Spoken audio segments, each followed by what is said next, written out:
Before we dive into our usual stories, let's talk about a recent development in Sacramento.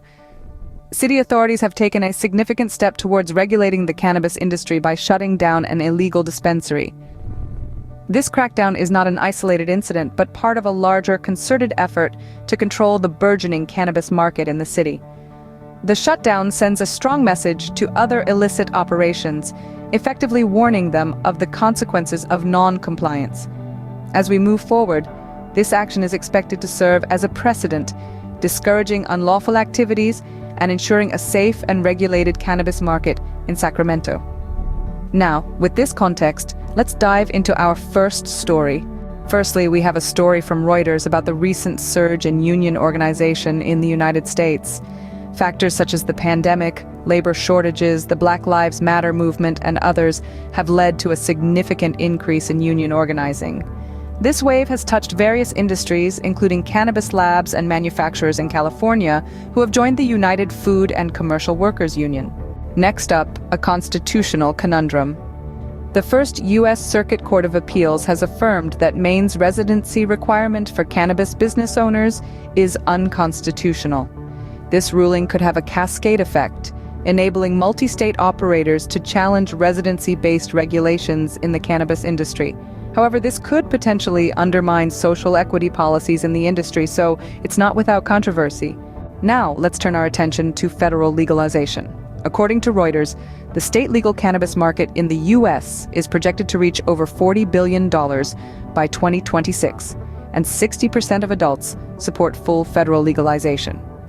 Despite this, the Biden administration doesn't consider federal cannabis legalization a priority, so efforts are being made to align federal policy with state laws.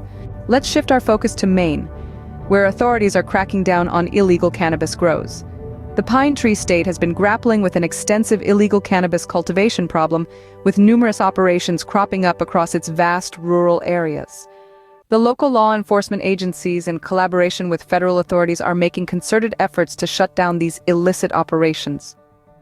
From raiding clandestine grow houses to seizing hundreds of plants, they are leaving no stone unturned in their pursuit. This crackdown is having a profound effect on the local cannabis industry, disrupting the illegal supply chains and paving the way for legitimate businesses to thrive. This crackdown is a significant step towards ensuring a safe and regulated cannabis market in Maine. Moving on to Minnesota, where the state is opening up new dispensaries. Amidst the backdrop of nationwide legal changes, Minnesota is expanding its cannabis market. This expansion includes the opening of new dispensaries, which are set to greatly improve access to medical cannabis for patients across the state. In addition to improving access, these dispensaries are also expected to provide a significant boost to the local economy. As more businesses enter the legal cannabis space, they create jobs and generate tax revenue that can be reinvested back into the community. These new dispensaries are a welcome addition, improving access to medical cannabis for patients and boosting the local economy. Finally, let's take a moment to discuss the state of medical marijuana in the UK. Currently, medical marijuana is legal in the UK, but it is not easily accessible due to strict regulations and the high cost of prescriptions. This has proven to be a significant obstacle for patients who could potentially benefit from its use. However, efforts are being made to improve access and affordability.